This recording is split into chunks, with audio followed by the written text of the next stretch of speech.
the channel. Today we are doing something a little bit different because for those who watched my October setup, you'll know that I want to start branching out back into like other DIY crafts, like how I kind of started the channel and then it kind of like fell off because I wasn't really sure how to like do it, so I just like focused on how to learn bullet journaling and all that. But this is one of the projects that I did last October that I didn't have a chance to actually upload the video tutorial of it, but I had to create this headpiece for a photo shoot that was also a project that got halted when my book got stolen back in 2021, and it was the last photo shoot to do for this big project that I had. So I thought, why not show you guys how I created the headpiece, so in case you want to do something similar, that it's totally doable. I know it's been a hot minute, so if I could do this any better, please let me know.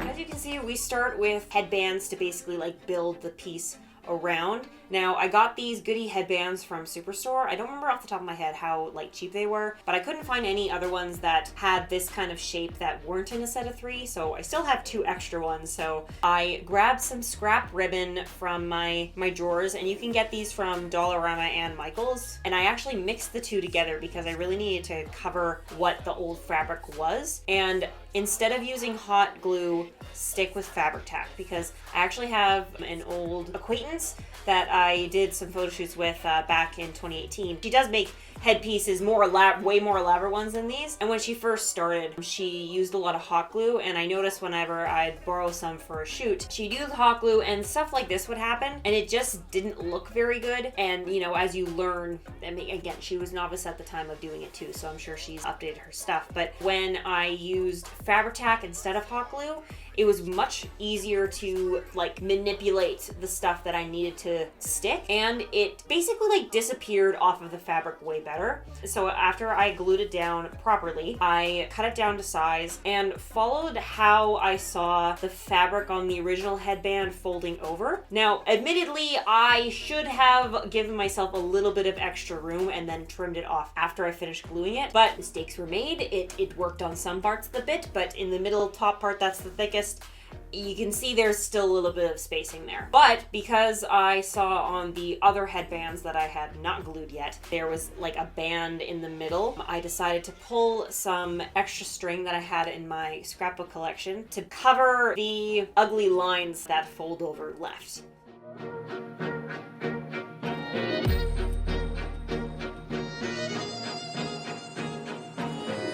Thought this white would work, but it was a bit too thick. So actually this stuff that I ended up using was an old string from a shopping bag. I think it was from an Aritzia bag, but you know how like some shopping bags now, their handles are basically fabric? That's what this is from. Like I have a bunch of shopping bag strings like that, and you just untie the ends from it, rip it off, and there you go. It worked perfectly for this craft, and I use it for my scrapbook cards all the time. That's the thing, like you just gotta get a little bit more inventive with how you're reusing stuff, because then it's totally easy to keep these kind of crafts that look like they would be expensive to very, very manageable prices, especially in this economy. To finish up the top part to get like the base going. Another reason why I suggest using fabric tack, because if I didn't have fabric tack and I was trying to use hot glue, there'd be no way I'd be able to hold those leaves down properly to make them actually stick up the way that I needed them to. And lo and behold, see, it works. It takes a little bit longer to dry than like a hot glue, but I mean, if you're gonna be doing craft like this, you've got your day to work on it, right? But I wasn't done there. We have to add some embellishments, kind of like how you see ones done in like Michaels for like floral arrangements. I basically used all these extra berries, kind of like what's on here actually. That's where I got these leaves. I bought one of these from Michaels, but if you can catch the sale early, that's when I had all this extra stuff. And I actually bought like 7 things of garland of this for building the dress that this goes with. I actually like just thrifted this dress and then just like sewed on the leaves. That was more time consuming than this headpiece, let me tell you. This took a day, that dress took weeks.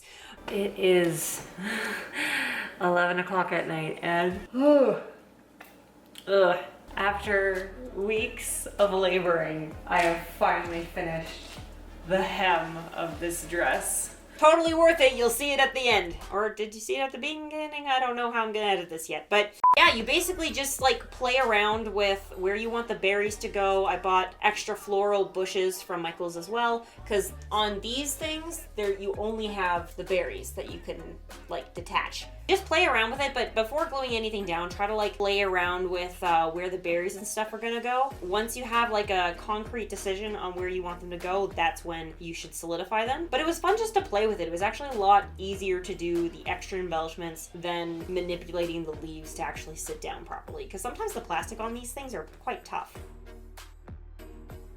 That's essentially all that this was. You just play around with where you want to glue them and make it look not too symmetrical, because if it looks too symmetrical, like that's what I found like on this side especially, like I shouldn't have done the two pumpkins there, because then it starts to look more like ears instead of beautiful headpiece.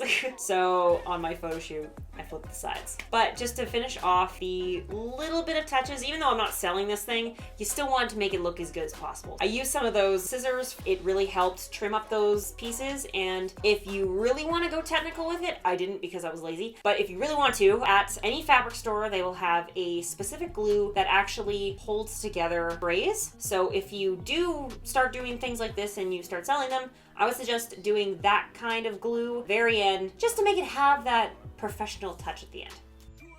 And there you go. Looks beautiful with the dress, looks very regal. That was the whole point of this shoot, doing like a 4 seasons type of thing. It's actually gonna be a video on my main channel if you want to see the looks of the other seasons. I literally did summer, spring, winter, and autumn. If you want to check that out, it'll be on the Lea Factor up here. The video is not quite out yet because that is a project that's going to have to wait until Halloween's over. But I hope you enjoyed this quick tutorial. Stay tuned, and I hope you liked it and all that jazz. I don't really know how to end these because I haven't done one in a hot minute. Bye! Good times.